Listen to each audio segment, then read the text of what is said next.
Hello everyone, this is Yvonne with Trucking Up 404. In today's video, I'm going to show you how to obtain your MC DOT number. The very first thing you need to do, you need to click on the registration tab. Once you click on the registration tab, you need to scroll down until you see to get started. Click here. Here it gives you an overview of potential fraudulent and misleading marketing that you may receive. Read over this information entirely and then click on I understand, take me to the registration. The next thing is going to ask you if you're a new applicant or a returning applicant. In today's video, I'm going to click on new applicant, click on next. Here, just give you an overview of how to navigate on the online application. Please read over this, and once you read over it, click on next. Here it provides you with the required information.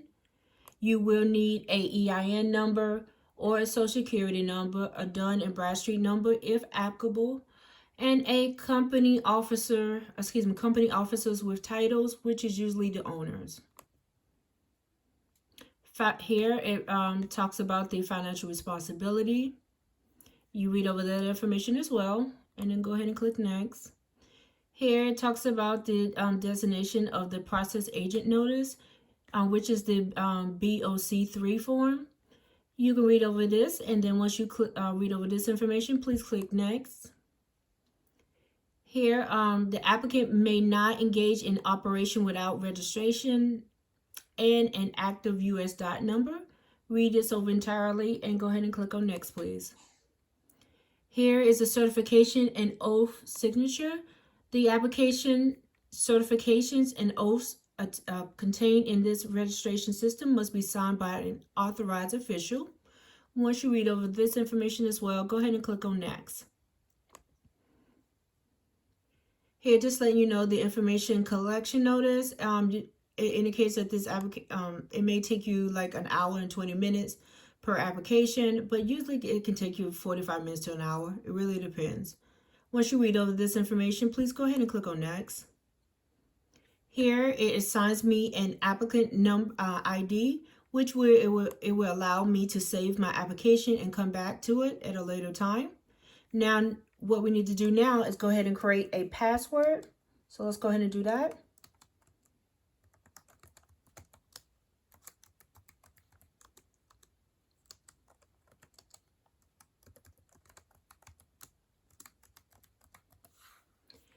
Next, after you create your password, please scroll down and you have 3 security questions that you need to provide. So I'm just going to go ahead and make up something right quick.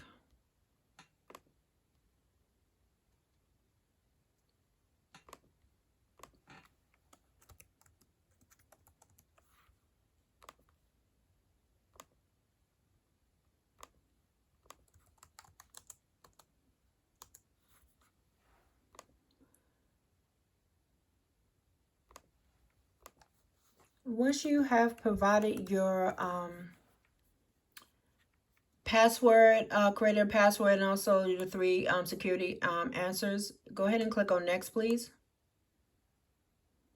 Here it just letting you know that they will need to collect information on your contact information. So let's go ahead and click on next. So for me, the contact person will be myself. But if you have someone else that you would like to applicant to represent your business, you can click on that and then provide their contact information. But in today's video, the company contact will be myself. So I'm going to go ahead and enter my information.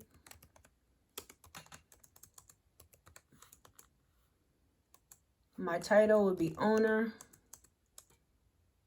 My address, I'm just going to make up one.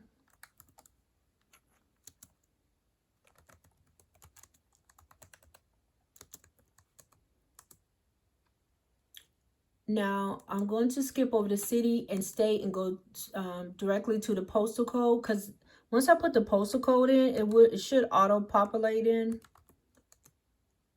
See, Atlanta, Georgia. Now, if you scroll down a little bit more, it's going to ask you for your telephone number, fax number, cell phone number, email address. In today's video, all I'm going to provide is the telephone number and the email address. But if you have a fax number or a cell number, you can go ahead and provide it as well. Let's make up a number right quick.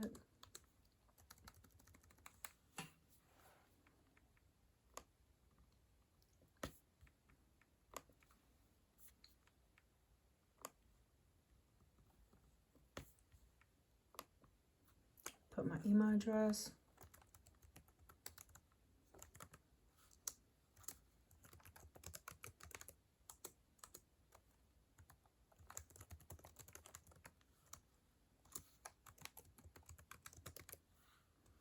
Now it's asking the application contact preferred contact method.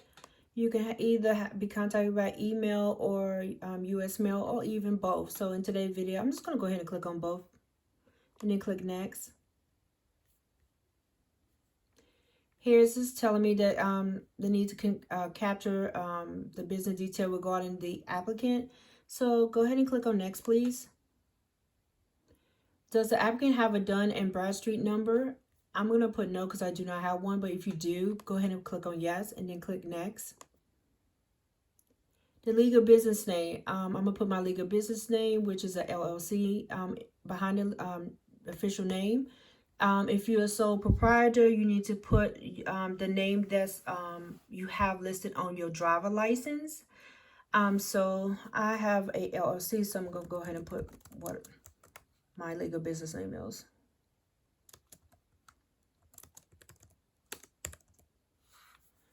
And then go ahead and click on next, please. Doing as business name, which is DBA name. If you have a DBA name, please provide your DBA name. If you have more than one DBA name, you can go ahead and click on more. But I do not have a DBA name, so I'm going to go click on next. Is the applicant principal place of business address the same as the application contact address? For me, yes. But if it's not for you, then go ahead and click on no. But for me, it's the same.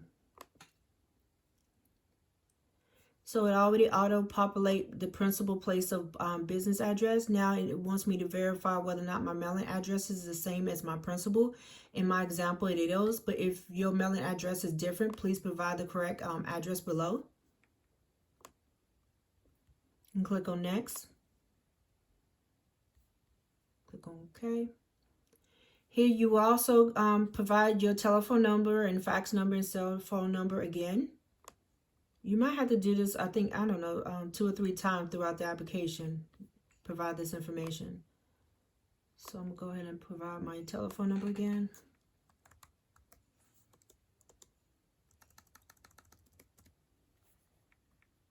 Click next. Here you have to select if you're going to provide your EIN number or SSN number. If you provide your EIN number, which that's what I'm going to do, you provide your EIN number down here. If you're going to use your Social Security number, you click on the box, Social Security, the SSN, and then provide your Social Security number below. And then go ahead and click on next.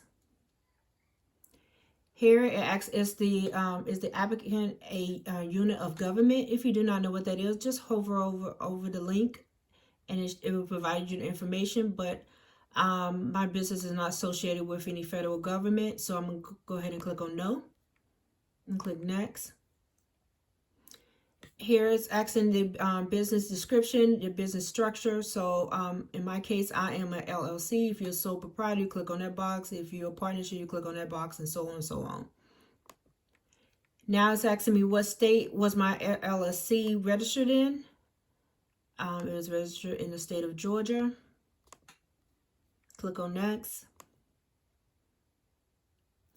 As far as the ownership and control, is it owned or controlled by a citizen of the United States? Yes, I'm a citizen and I own this corporate LLC. So I'm going to click on the first box and then go ahead and click on next. Here it needs to list the the name and title of the sole proprietor, partners, or others.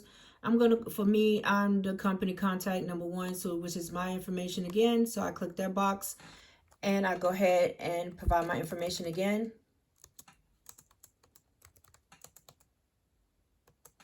I'm owner.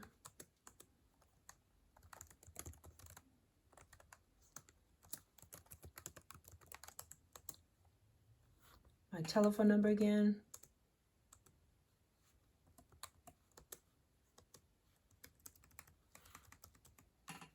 Click on next, please. It needs my address again.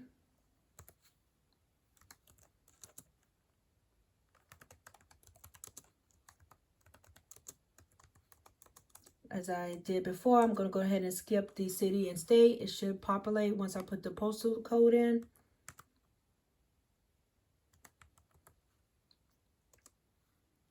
Which you did. Go ahead and click next.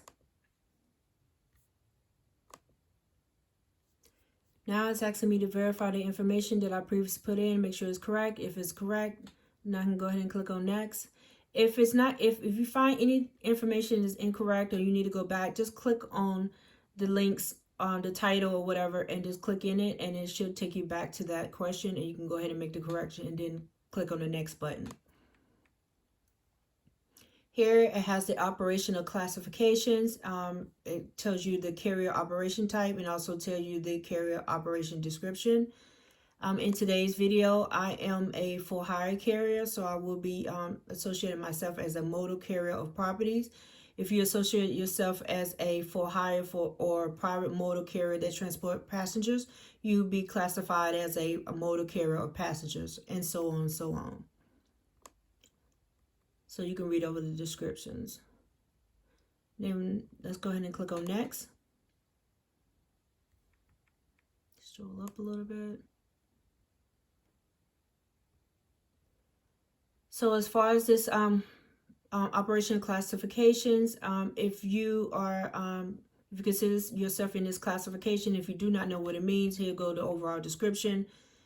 And then for me, in this example, I'm gonna put no, because I'm not operating this type of classification, which is from the ship to the semi.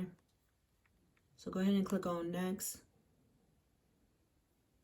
Will the applicant transport properties? Yes. We still talking about operational classification. So will the applicant receive compensation for the business of transporting the property belong to others? Yes. Go ahead and click on next. What type of properties will the applicant transport? So in my video, in my structure of my business, I will not be transporting any type of hazard material, households, or commodities. So I will be checking on the last box right here. And then go ahead and click on next. So it's asking me, will the applicant transport non-hazard material across state lines? Well, yes.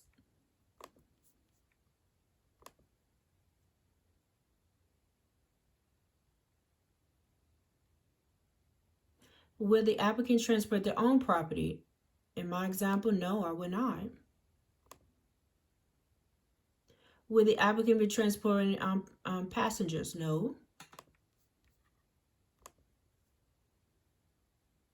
So will the applicant provide property or household good HHG broker services? No.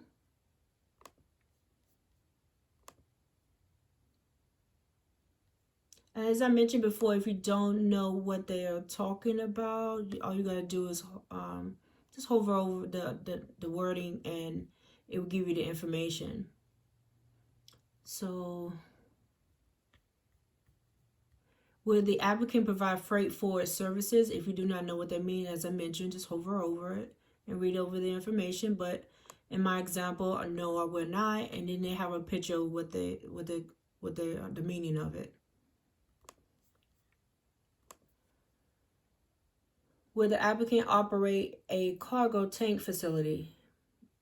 You can hover over it if you don't know what that means. And also they have a picture, but in my example, I'm gonna put no. Will the applicant operate as a driveway? Here's an example of a driveway.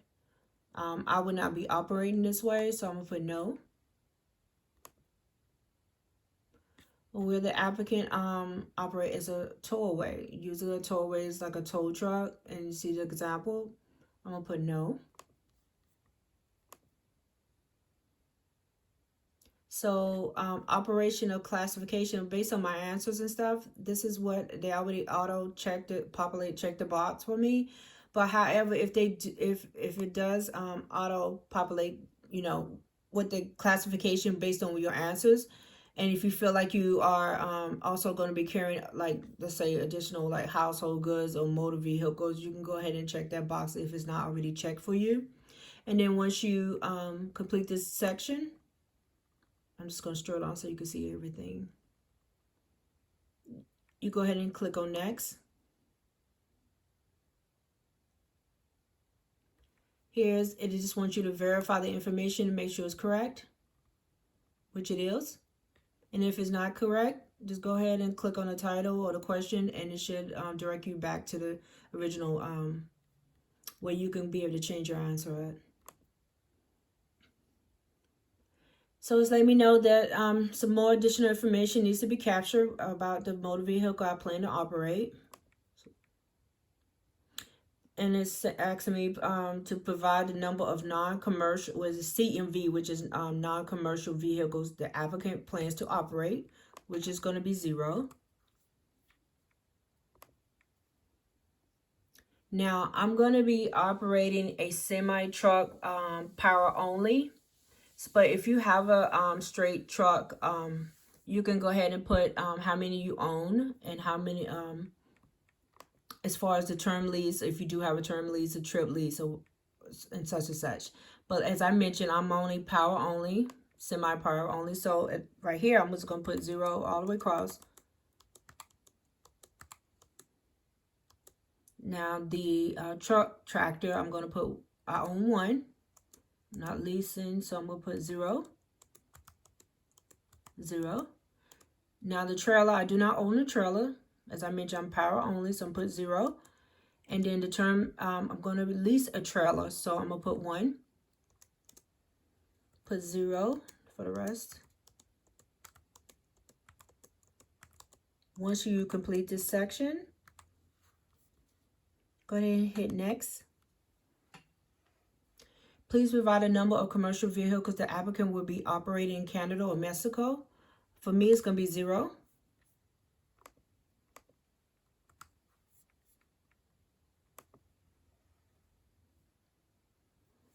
Please provide a number of commercial vehicles the applicant will be operating solely in interstate.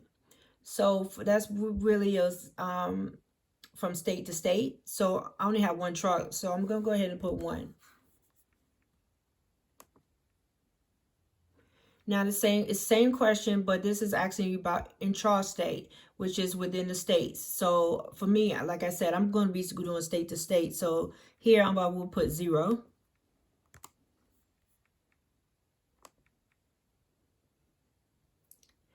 It's asking me to verify the information and make sure it's correct. If everything's correct, then go ahead and click on next.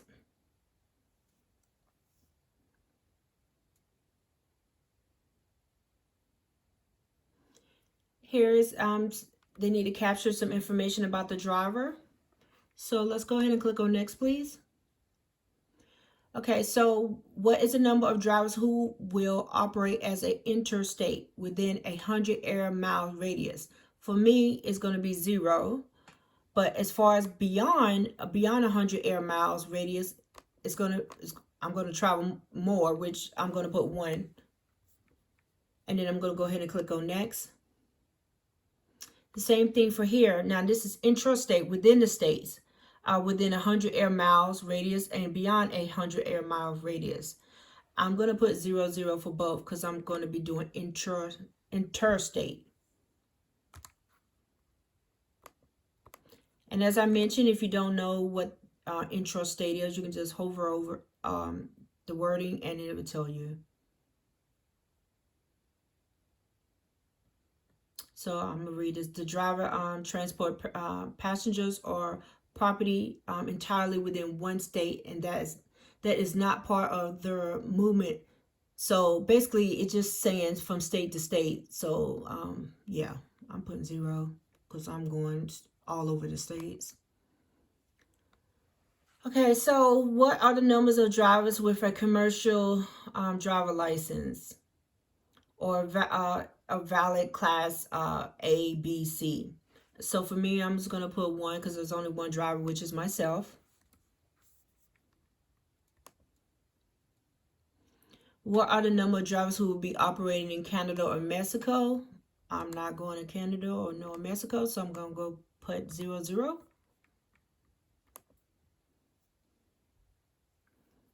It wants me to just review the information I put in, I enter prior, and then go ahead and click on next.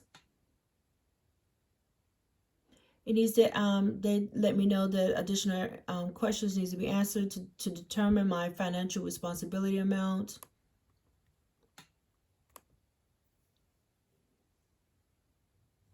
So basically, this question, I'm just going to sum it. This question is asking me whether or not I'm going to be transporting properties in a vehicle greater than 10,000 pounds.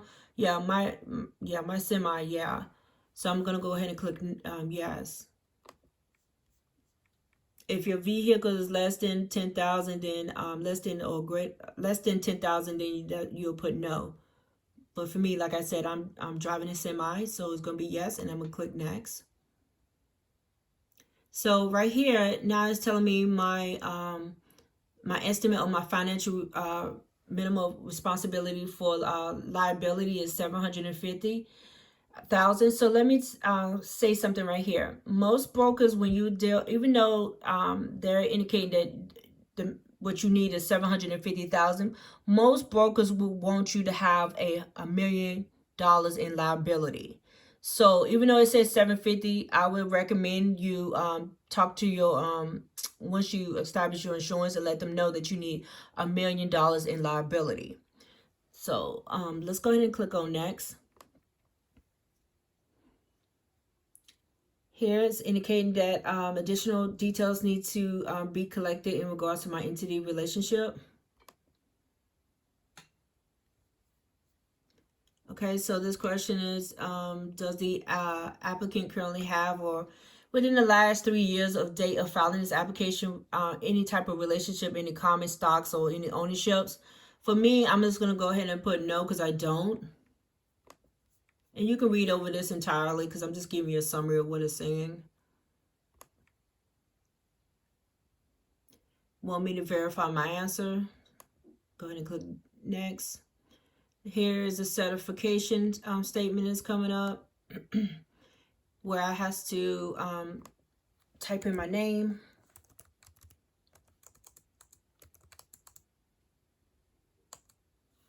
And I read over the information, and then e-sign by using my password that I created.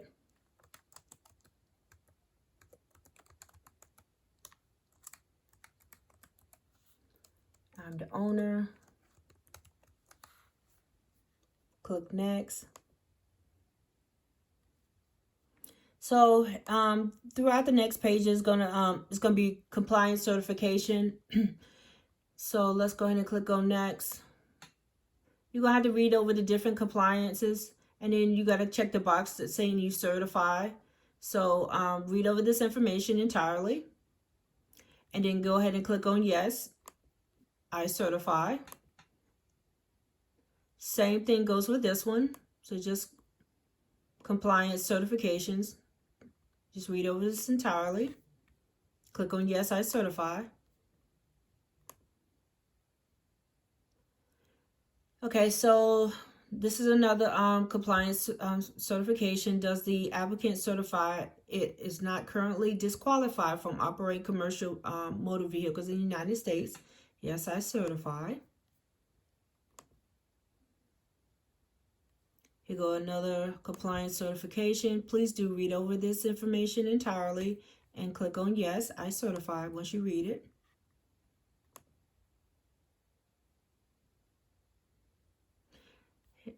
This one, does the applicant certify that the carrier is not prohibited from filing their application because its FMCSA registration is currently under suspension or revoked less than 30 days before filing this application? I certify, so yes, I certify. Is the applicant registration is currently revoked? No. And you can continue to read on, but for me, no. I'm a new applicant. I never had any. Here, you're going to have to do an e-signature, which is you're going to have to use the password you created.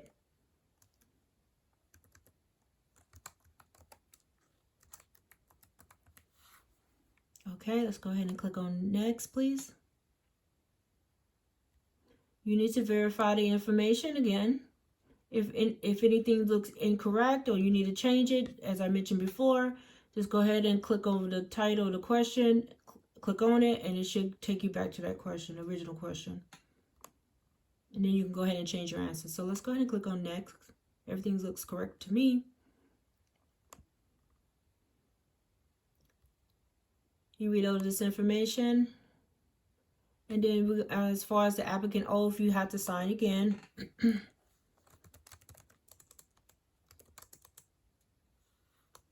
Read over the information again. Use the password that you created.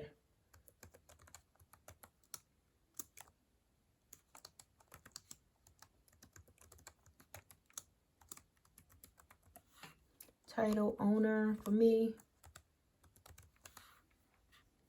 Click on next, please.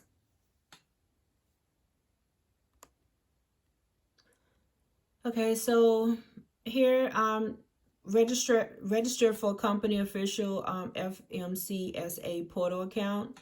Yeah, you can read over this information, and let's go ahead and click on next, please. So what is asking, should the company official role be assigned to company contact Yvonne Mo? Yes, for me, yes.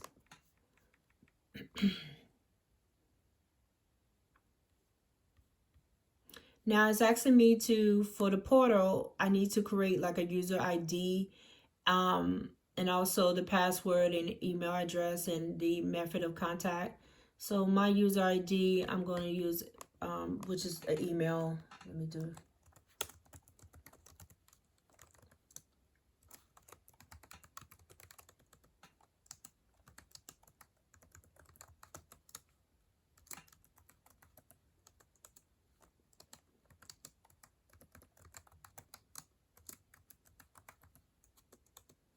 Go ahead and type my email address.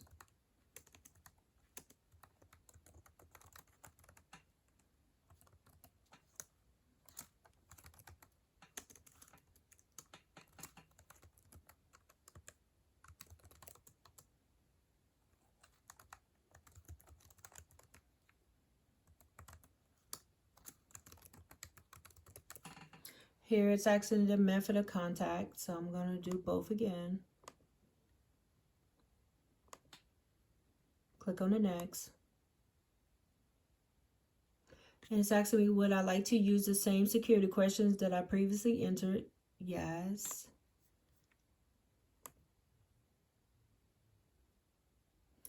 Here, you can read over this entirely, but it's basically the portal rules of behavior. Once you read over this information, please click on next. And you need to confirm by putting your information again. Owner. Basically, you acknowledge that you have read and abide by the rules. Go ahead and click next. Here, just the portal roles of responsibility. You can read over this entirely. Once you read over this, you can go ahead and click on next, please. I got to, you also got to type in your name again to certify.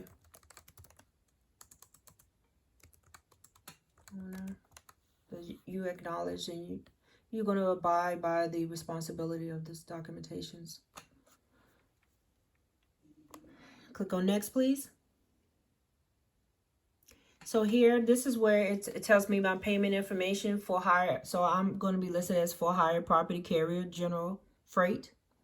To proceed with submitting the applicant application, an application fee of $300 is required, which is correct. So which means I completely fill it out correctly. If you had So what next you're going to have to do, you're going to have to click on next. Here's letting you know that the fee is non-refundable and that electronic funds transfer must be from account in the account must be located in the United States. The fees are required for each type of registration requested. You can read over this entirely as well. I'm just going to scroll down and show you. And then once you read over this, then go ahead and click next. Okay, so at this point, I'm going to have to stop because it's going to ask for credit card information. Once you enter your credit card information, you go ahead and hit the next button. You will get a confirmation and you will automatically be provided your DOT number. Within a day or so, you will also be provided with your MC number. But as I mentioned before, your MC number won't be effective until 21 days later. Now, if you have any questions, I will provide my email and link below the description. If you like this video and you find it helpful, please do give me a thumbs up and subscribe. Thank you and have a good day, you all.